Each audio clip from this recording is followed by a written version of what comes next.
Hi, today we're gonna learn together about the Excel's tutorial on how to change numbers into Roman numerals. On this opportunity, I'd like to explain about the Microsoft Excel's formula that's rarely used by many people, but this is too important to change or to use. That's how to change numbers into the Roman numerals.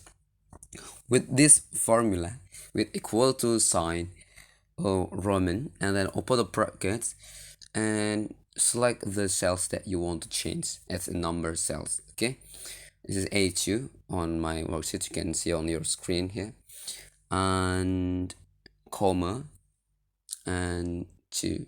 Okay, for example, this is the number 2. Okay, and close the bracket. Okay, and also we can also change the numbers into the Arabic. Okay, if you want to change the numbers into the Arabic, just using this uh okay, P2 and K is equal to sign Arabic, and then on the brackets with Arabic. Okay, and then enter, and then track down to copy the formulas how to change the number into the Roman numerals. Bye bye, see you in the next video.